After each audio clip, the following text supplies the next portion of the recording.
Good day world, good day Philippines. Sa mga kayong lupalop ng Pilipinas, Luzon, Visayas at Mindanao. At sa mga kayong lupalop ng kontinente. Hello, good day. Lalong-lalo na yung mga sponsor sa patuloy nagmamahal kay Daddy Frankie.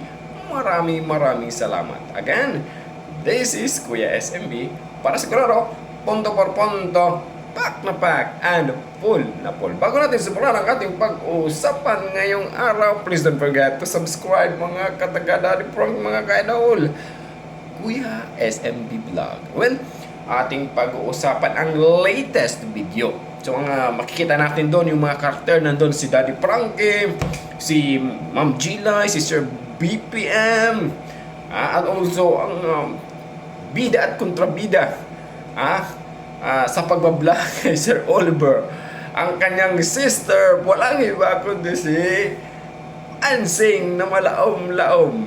Atin yan tutunghayin maya. Bago natin magpatuloy mga ka-idol, so ito ang konting ni Kuya SMB. So alam naman natin na si BPM ang naging tulay na makilala ni Daddy Frankie si Oliver.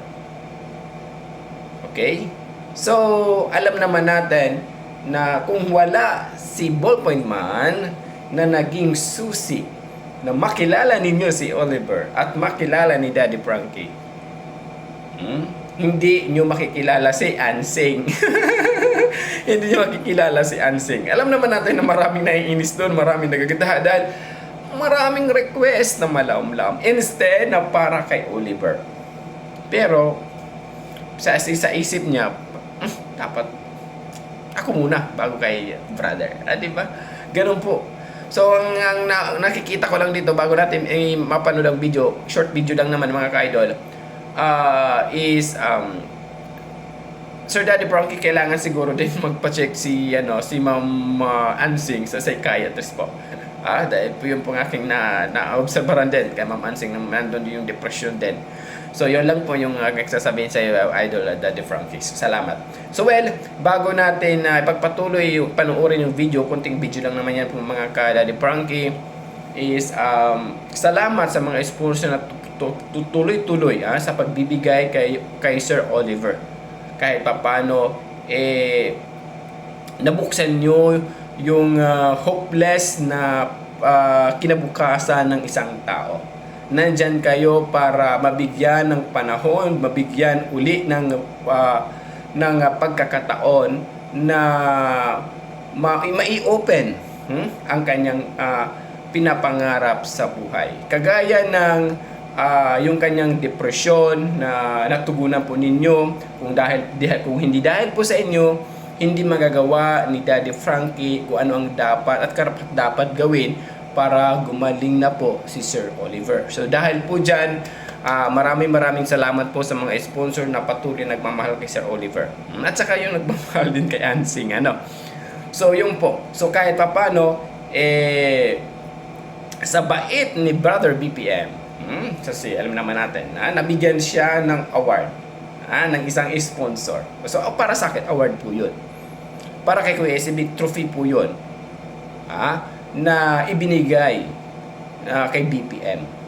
Dahil si BPM din ang naging bayani ni Oliver para matulungan siya at mabuksan ang kanyang saradong kinabukasan. Ganun lang po doon. So bagong lahat mga ka-idol, huwag na maraming sa chat. Please watch just muna mga idol.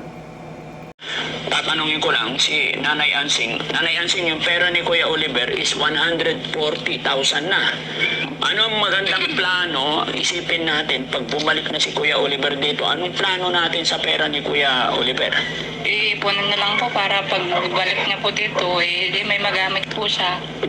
Hindi, yung halimbawa, bumalik na, andito na si Kuya Oliver, may awa ang Diyos, bumalik na siya, tapos ibibigay ko na yung pera.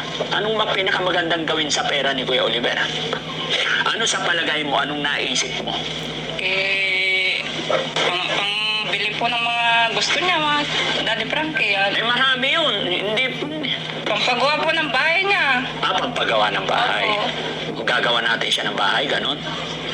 Pwede naman. Kahit kwarto lang po. Oo. Saan naman kung sakasakali? Dito po, patabayan na lang po dito. Dito rin? Opo. Kasi sabi po ng pangatay ko, ito po sanang kabilang kwarto eh. Pag binata na ako, mama, gusto ko rin magkaroon ng sariling kwarto, sabi naman po niya. Ay, yung anak mong panganay, Opo. gusto rin niya magkaroon ng sariling bahay. Ibibigay ko sana kay Kuya Albert. Oo. Kasi po, ay mama, huwag na. Sabi niya, sa akin na lang yun. Sabi po niya.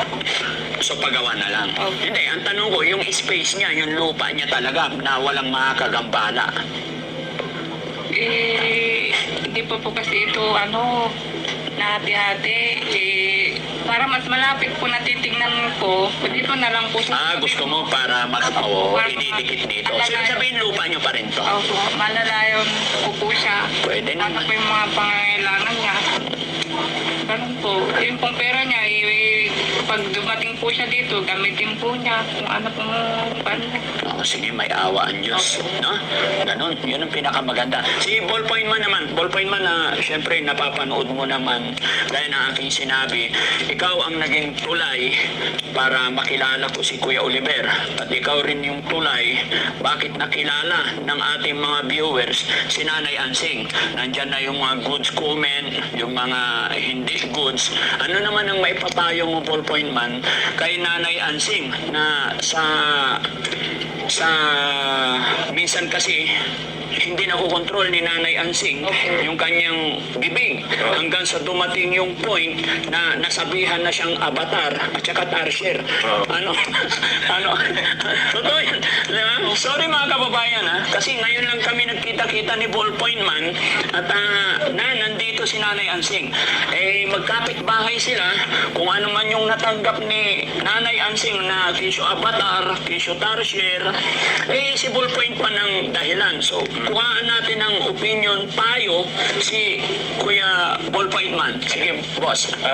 Masasabi ko lang dyan, kasi si Nanay Ansing kasi noon, medyo baguhan pa siya dito sa mga ganitong, sa social media, paglabas sa YouTube, Facebook.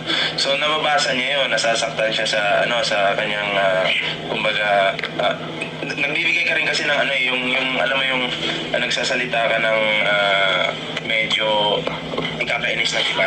Kaya nakakapagsalita din sila sa'yo ng hindi maganda. Kaya ang maipapayo ko lang sa'yo, kalmahan mo lang. Hindi naman natin sila makukontrol sa mga comment nila siguro, hindi naman totally galit sila. Nainis lang siguro. Hayaan lang natin sila na, kasi, minsan nagkakamali ka rin sa mga sinasabi mo sa social media, lalo na yung ayaw talaga sa'yo, sasabihin, ano ba yan? Ayaw ko nang manood kasi si Ansing nandyan na naman, yung, kumbaga, pasensya na po, pero yung parang nangihingi daw, gano'n, pero intindihin na natin yung mga ganong comment. Huwag na tayong masasaktan, masanay ka na lang sa mga komento nila. As long as hindi ka naman pinagbabantaan, wala namang problema Diba? Mga lang naman yan, kumbaga, masasakit lang na komento. Kasi, hindi naman pwedeng good comments lahat Merong bad talaga at merong maganda. So, kailangan accept natin yan. Kasi hindi rin naman makukontrol nila Daddy Frankie yung mga nagko-comment So, normal lang yun. Maging masaya ka na lang dahil para kay Oliver kasi siya ikitan mo naman yung kung ano si Oliver noon at ano ngayon, malaki na yung pagkakaiba. Dahil din sa'yo, pinapasalamatan ka rin ng ibang mga viewers kasi nakikipag-cooperate ka sa Team Daddy Frankie. Always kang nandyan. Bukod sa may negatibo, meron pang positibo na kumbaga sinasabi sila sa'yo. Kay JJ, ganun din. Masaya sila sa inyo kasi always kayong sumusuporta kay number 1 kay Oliver at syempre sa ginagawang pagtulong ng Team Daddy Frankie. Diba? Meron pa ako isang problema, Ballpoint Man, sana baka sakaling makatulong ka rin, lubos-lubusin mo na. Gusto ko sana lahat silang magkakapatid makapasyal sa shelter kahit papasundo ko sila rito. Sige. Kung kaya natin kausapin yung mga ibang kapatid, yun ang gusto ko sana mangyari. Pagkaliwanag ko na lang. Yes. Kung ayaw nilang mabidyohan sila, okay lang. Tatanggalin natin, hindi natin sila videohan. Tsaka alam ko pag nandyan na, maintindihan nila pag napaliwanagan natin. Para na lang po kay Kuya Oliver. Ha? Para makausap na rin, ma-schedule. At saka isa pa, nung una, medyo maraming nagagalit kay Nanay Ansing, pero mula nung nagsabi siya na hindi na siya hihingi, Maraming natuwa. oo, natutuwa na sila. Nangako na siya eh. Ano na lang, yung rec na lang daw ang kailangan niya. Hindi na po, ibahin ko na lang po. Eh, ibahin mo na. Pwede pong baliin yung promise. Ha? Ano na lang? Hindi na rec. Hindi na rin. Ano na? Kung na lang po sana. Kung pa na lang po kabuhaya na lang, Daddy Frankie. Ay, kabuhayan, patay tayo dyan. Huwag na. Motor na lang po sana. Patay tayo dyan. Magagalit na naman sila sa'yo. Saka na lang yun pagka. Saka na lang pag magaling na si Kuya Oliver. Saka na. Ano? Okay. So, yun mga kababayan, mga kabarangay, maraming salamat po. At ito lang po talaga ang sadya ng Team Daddy Frankie. Kaya, bago matapos ang video ito, sa lahat ng mga viewers natin, pasalamat tayo siyempre sa lahat po ng nag-sponsor sa family ni Kuya Oliver, lahat ng tumulong sumuporta kay Kuya Oliver. Siyempre, unang-una natin pasalamatan talaga si God. Siya lang ang may gawa ng lahat ng ito.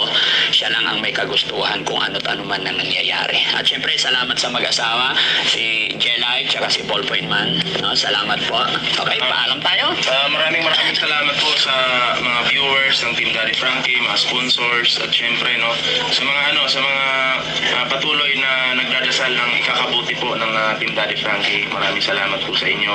Sa mga nag-share po ng live ng Team Daddy Frankie, maraming salamat po. Isa pong malaking tulong po yan sa team, mga pre.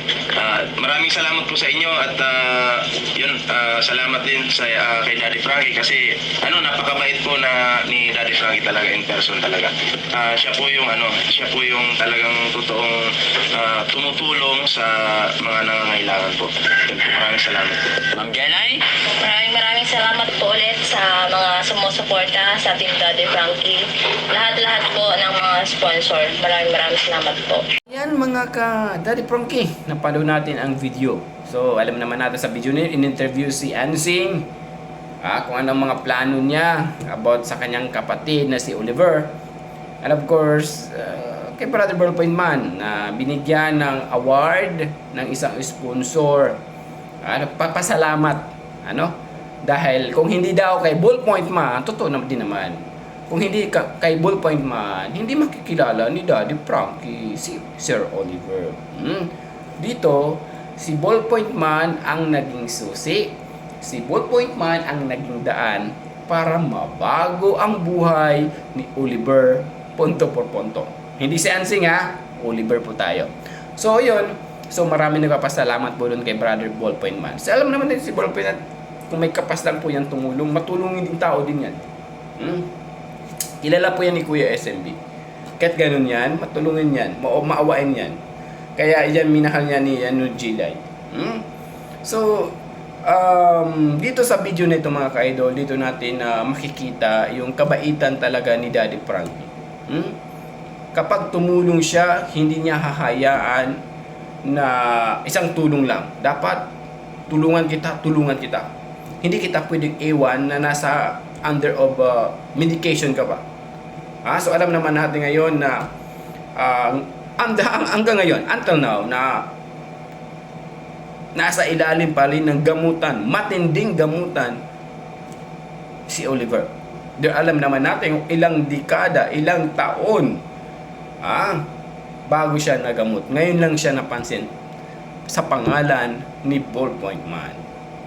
Ganun lang po dun mga ka-idol, yung point ni Kuya SMB. Sana may katulad din, marami din katulad kay BPM na kahit kunting bagay man lang, malaking impact na rin po yun kay Sir Oliver na nabago ang buhay niya sa pangalang Ballpoint Man. Ganun lang po doon. And of course, sa mga sponsor, maraming salamat din sa pagtulong kay Ansing. Hindi pala Ansing, kay Oliver na hindi nyo sinukuan. Lalo may mga sponsors na nabigay na hanggang maging okay. Si Brother Oliver may nakalaan na para sa na gumaling siya. So kapag magkaroon, mali natin sa susunod na mga henerasyon kung gumaling na si Sir Oliver, na magkaroon na, diba, tatayuan siya ng bahay. si Ansing, hindi para si Ansing, si Oliver. Tatayuan ng bahay si Oliver ni gabay ng ating mga gabay ni Daddy Frankie at of course tulong ng mga sponsor. Malay natin kung mag-asawa, magkaroon ng asawa, magkaroon ng isang pamilya si Daddy Frankie tuloy, si Oliver. Kasi gagaling yan eh. Okay, gagaling yan. Hindi yan titigilan ni Daddy Frankie sa pagtulong, sa paggamot, sa tulong ng mga sponsor niyan kapag hindi makita na magaling si Oliver. Ganun lang po dun. So sana may gabay. Okay lang, ang tanong lang naman kay Esme kung may mga ibang kapatid pa ba si Oliver na mas mag-a-assist sa kanya. Kasi kapag mag-base tayo kay Ansing, parang, ewan ko, kasi si Ballpoint naman nakakalam dyan kasi siya naman ang kapitbahay dyan, So yun po, na mas mabibigyan pansin yung needs din ni Oliver na hindi siya ma-depress. Okay. Sana hindi problema ang laging ibibigay kay Oliver na kapatid. Kasi ang nakikita ko kapag si Ansing yung laging nakasubaybay dyan kay Oliver, ewan ko lang kung anong mangyari sa daloy ng kwento ng buhay ni Oliver. Ganun lang po dun. Kasi kung nakikita ko kay Ansing, parang instead na siya ang gumabay kay Oliver, parang nakikita ko si Oliver siguro ang gagabay kay Ansing. Alright? Yun lang pong napapansin ko. Tsaka Brother Ballpoint man, baka naman pati si Ansing pacheck din si psychiatrist. Kasi parang may depression din na napapansin ni Kuya SMB. So why na paiba-iba yung niya, even yung mga sagot niya. Alright? So yun lang naman po ang napapansin ni Kuya SMB kay sana may kapatid si Oliver na mas may mag-assist sa kanya, natutukan siya na hindi ma-depress si Oliver. Kasi kung si Ansing, malaom-laom, baka malalo, baka bumalik. Okay? Dapat laging good vibes. Kung ano man ang mga problema ng pamilya ng mga kapatid, huwag sana idamay, pati si Oliver. Kasi baka bumalik yung mga at yung sakit ni Sir Oliver kapag puro problema ang kanyang nakakapaligid. However, kung lagi niyang kasama, may kapatid siya na good vibes, na kausap, na makakatulong na gumaling siya sa kanyang problema sa isipan. So sana may ganong kapatid na si Sir Oliver. Kung mayroon siyang iba pang kapatid, pero si Ansing wala kang siguro para sa akin lang naman wala kang maaasahan doon na makakatulong kay Oliver. Kasi laging priority, pamilya niya, asawa niya, ganon. So, walang magandang madudulot. Alright? Walang magandang madudulot ang gamutan ni Daddy gamutan ni Sir Oliver kung ang magagabay dyan si Ansing. Okay? So, nandyan naman siguro si Daddy Frankie ang mag-a-assist dyan at kaayusan na gamutan ni Sir Oliver. So, sa mga sponsors, huwag kayong mabahala po doon. Dahil hindi ang papabayaan ng ating inidulo na si Daddy Frankie ang gamutan ni Sir Oliver. So, ganun lang po doon. Pero ang sabi ni Ansing, hindi na lang daw motor, rep na lang daw. Hindi na lang daw rep. Kabuhayan na malaom-laom. Talaga ba? Yes. Gusto niya talaga kabuhayan. But it's okay. Madepende po yan kung may magbigay. Kung bigyan siya ni Sir Frankie, ni Idol Frankie ng kabuhayan, malaking tulong din po yun kay Ansing. Alright? So, yun po ang ating latest reaction ngayong araw na ito na about sa binigyan ng award si Ballpoint Man at saka tinanong si Ansing ni Daddy Frankie kung in case lang naman kung siya ang gumabay siya mag-assist kay Oliver, anong gagawin niya sa pera. Kwarto, bahay daw. So, yun hanggang doon lang. Oo. Ang tanong, mapupunta kaya? Magagawa kaya kung si Ansing ang magplanong ganun na itiwala ni Daddy Frankie ang pera kay Ansing? Magagawa kaya ng maayos? Yun ang tanong ni Kuya SM. Please comment section below kung may kakayahan ba si Ansing na mag-assist, na maggabay kay Oliver ng kanyang kapatid.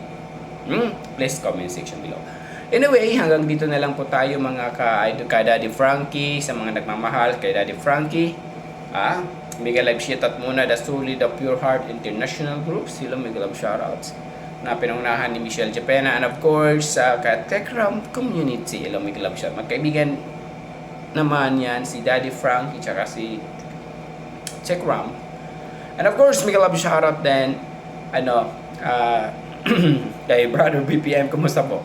And of course, yung Mrs. Sana all, siguro masarap mag-alaga, si Brother BPM dahil tumaba, agoy, tumaba. Uy, yung dalaga, ang sexy niya si Gilay, agoy. Sobrang sexy. Doon nabighani si BPM sa kagandahan at kaseksihan talaga ni Gilay. Mga siguro mga early 2001, 2002 ang alaga noon, Pero ngayon grabe mag-alaga si BPM. Sobrang taba, hindi na mataba. Tama lang, nakikita mo na alagang-alaga siya ng isang tao. Anyway, maraming salamat po sa mga na-jump again. Sa mga na-jump, please don't forget to subscribe sa YouTube channel Kuya SMB Vlog. Para sigurado punto por punto, hanggang dito na lang po tayo mga ka-idol dahil papasok na po ako sa aking trabaho. God bless. Mabuhay po kayong lahat. Love you all.